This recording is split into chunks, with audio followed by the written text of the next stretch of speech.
আমাদের রয়ের দুজন ভাই বোন এখানে নিশ্চয়ই রয়েছেন, তাদেরকেও আমি একটু মনে করিয়ে দিতে চাই যে ভাই আপনারা দাদাদের কাছে গিয়ে একটু বলেন যে মোদির গোলামি হয়তো আমাদের রানীমা করতে পারেন, বাংলাদেশের নাগরিক কিন্তু সেটা করে না। এবং বাংলাদেশ আপনারা আমাদের রানীমাকে নিয়ন্ত্রণ করতে পারেন, আমাদের দেশে কে সেনা প্রধান হবে সেটা সিদ্ধান্ত নিতে পারেন, আমাদের মন্ত্রী পর্যায়ে কারা যাবে না সেই জিনিসগুলি সিদ্ধান্ত করতে পারেন, কিন্তু দেশের মানুষের উপর আপনার সেই নিয়ন্ত্রণ নেই। এবং দেশের মানুষ, আমাদের রানীমা উনি নোবেল পুরস্কার পাননি বলে মন খারাপ করেছেন, আমরা মন খারাপ করেছি। উনি যদি নোবেল পুরস্কার পেতেন তাহলে হয়তো প্রফেসর ইউনূস সহ আমরা অনেকে বেশ শান্তিতে থাকতাম। কাজেই কিন্তু পাননি, কি আর করা। কিন্তু উনি আরেকটা জিনিস পেয়েছেন যেটাতে তার খুশি হওয়া উচিত।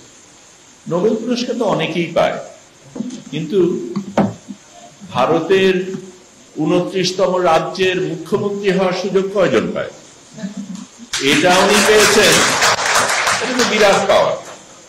তবে ধরেন এই 28 জন রাজ্যের যারা মুখ্যমন্ত্রী তারা কিন্তু নির্বাচিত হয়ে এসছেন, ওনার তো নির্বাচিত হয়ে আসতে হয়নি, সেদিক থেকেও একটা সুবিধা। তবে অসুবিধাও আছে, কারণ এই 28 জন মুখ্যমন্ত্রী স্বাধীনভাবে তাদের নিজেদের রাজ্য পরিচালনা করতে পারেন, ভিন্ন সিদ্ধান্ত নিতে পারেন, দিল্লির বিরুদ্ধে কথা বলতে পারেন। আমাদের মুখ্যমন্ত্রীর তো সেই সুযোগটা নেই, তার মোদির আশীর্বাদ ছাড়া চলে না, দিল্লির আদেশ ছাড়া তিনি কোনো কিছু করতে পারেন না। কাজেই যদিও তিনি মুখ্যমন্ত্রী, অন্যান্য মুখ্যমন্ত্রীর চাইতে ওনার পরিস্থিতিটা একটু ভিন্ন। এখন আমি একটু অন্য জায়গা থেকে কথা বলি।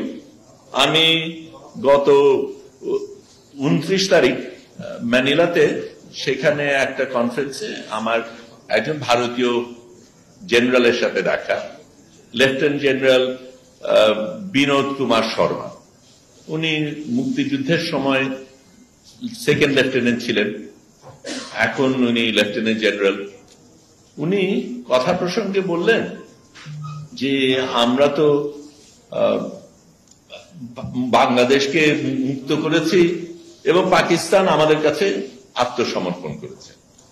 এখন এটা আমার কাছে খুব আপত্তিজনক ছিল, কারণ সত্যিকার অর্থে আমাদের তো যৌথ বাহিনীর সাথে পাকিস্তানের লড়াই হয়েছিল এবং পাকিস্তান যৌথ বাহিনীর কাছেই আত্মসমর্পণ করার কথা। কিন্তু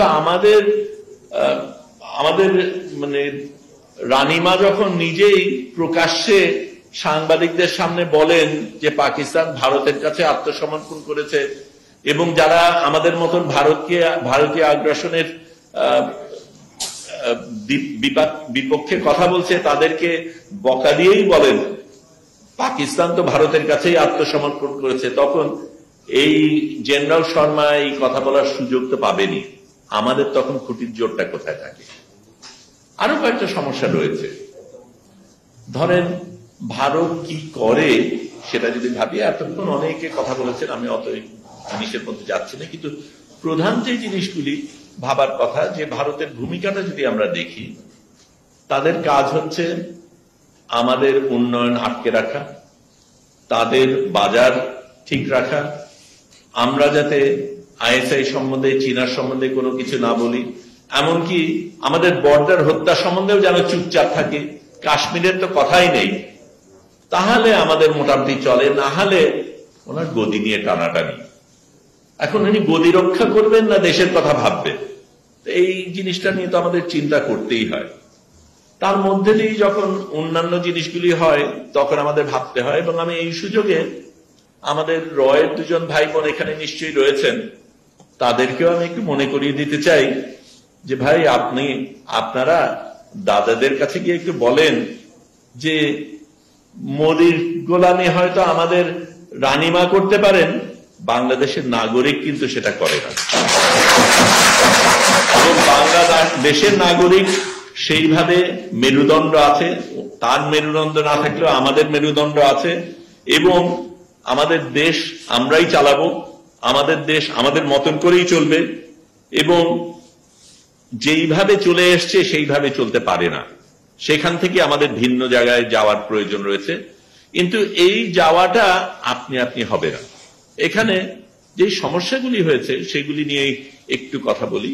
যে এত সবের পরেও এটা ঠিক যে এবছর দাদা মোদি অতটা সুবিধা করতে পারেননি, কিন্তু তারপরে উনি নির্বাচিত হয়ে এসছেন। আমাদের এখানে বছরের পর বছর কোনো নির্বাচন হয়নি। আমাদের এখানে সঠিক সংখ্যাটা কি আমরা জানি না, কিন্তু বলা হয় 3 কোটির অধিক যুবক যুবতী আজ পর্যন্ত ভোট দেওয়ার সুযোগ পায়নি। সেই দেশে আমরা থাকি এবং সেই দেশের নিয়ন্ত্রণে আমরা চলি। আমি আজকে সকালে আমি আদালতে গিয়েছিলাম, কারণ আমার হাজিরা ছিল। হাজিরা যেই কারণে ছিল সেটা একটু বলি। কারণ 2018 সনে আমি নাগরিকের পক্ষে কথা বলেছিলাম। নাগরিকের পক্ষে কথা বলা, সাংবাদিকতা করা আমাদের দেশে অন্যায়। সেটার জন্য আমাকে যেই আইনে ধরা হয়েছিল, অত্যাচার করা হয়েছিল, 107 দিন জেলে ছিলাম। সেগুলি হয়েছিল কি কারণে? কারণ আমি সৎ কথা বলেছিলাম, নাগরিকের পাশে দাঁড়িয়েছিলাম। সেটা আমাদের দেশে এখন অন্যায়, সেটা করা যায় না। আমরা এই বিনোদ কুমার শর্মা যেই কথা বললেন সেটার বাইরে যদি গিয়ে বলি, দুটো দেশের মধ্যে সম্পর্ক তো পারস্পরিক হওয়ার কথা। আমাদের এখানে আমাদের মন্ত্রী, অন্যান্য মন্ত্রীরা আমাদের স্বামী স্ত্রী সম্পর্কের কথা বলেন। স্বামী স্ত্রীর সম্পর্কের মধ্যে যদি ডোমেস্টিক ভায়োলেন্স হয়, সেটা নিয়েও আমাদের ভাববার ব্যাপার রয়েছে। আমাদের এখানে রড কথা বললাম, কিন্তু প্রধান যে জিনিসটা ভাববার কথা, একেবারে শুরুর থেকে কেন্দ্রীয় জায়গার থেকে 71 সনে বাংলাদেশ এবং ভারতের মধ্যে যে চুক্তিটা হয়েছিল সেটা গোলামি চুক্তি, এবং সেই গোলামি চুক্তি কিন্তু এখন আমরা বর্জন করতে পারিনি। তার মধ্যে সেই গোলামি চুক্তির মধ্যে যে জিনিসগুলি আমাদের পাওয়ার ছিল সেগুলিও আমরা আজ পর্যন্ত পাইনি। এবং সেখানে যে জিনিসটা হয়েছে, এখানে আমাদের রানীমার কথাই যদি আবার বলি, রানীমা নির্বাচিত হননি ঠিকই, কিন্তু উনি থেকেই যারা আওয়ামী লীগের পক্ষে না তাদেরকে রাজাকার হিসেবে চিহ্নিত করেন, এবং তার দলীয় কোনো সিদ্ধান্তের বাইরে গেলেই আমরা সকলে রাজাকার হয়ে যাই। রাজাকাররা কারা ছিল? যারা দেশের বিরুদ্ধে কাজ করেছে। আজকে যারা দেশের বিরুদ্ধে কাজ করছে, আজকে যারা আমাদের দেশকে বিকিয়ে দিচ্ছে, তারা কি রাজাকার না? এবং তারা যদি রাজাকার হয়, একটাই ভিন্নতা আছে, যেভাবে নির্বাচন হয়েছে তারা হয়তো দামি রাজাকার। এই দামি রাজাকারদের আমরা আটকাবো। আমি বলছি, আমি এটা দিয়েই শেষ করি যে আবারও রকে বলছি, আপনারা আমাদের রানীমাকে নিয়ন্ত্রণ করতে পারেন, আমাদের দেশে কে সেনা প্রধান হবে সেটা সিদ্ধান্ত নিতে পারেন, আমাদের মন্ত্রী পর্যায়ে কারা যাবে না সেই জিনিসগুলি সিদ্ধান্ত করতে পারেন, কিন্তু দেশের মানুষের উপর আপনার সেই নিয়ন্ত্রণ নেই, এবং দেশের মানুষ সেটাকে রোধ করবে, ওই কথায় চলবে না। আমি শুধু দুটো জিনিসই বলি, এটা রকে বললাম। আমাদেরকে একটা কথা বলে রাখি ভাই, একটু তার আগে একটু গল্প বলি। একটা ছবি, আমি তো আলোকচিত্রী, একটা ছবি আপনারা অনেক আগেই দেখেছেন, অনেকেই দেখেছেন, কিশোর পার্কের তোলা 71-এর সময় একজন জওয়ান একজন পুরুষের লুঙ্গি খুলে উকি মেরে দেখছেন।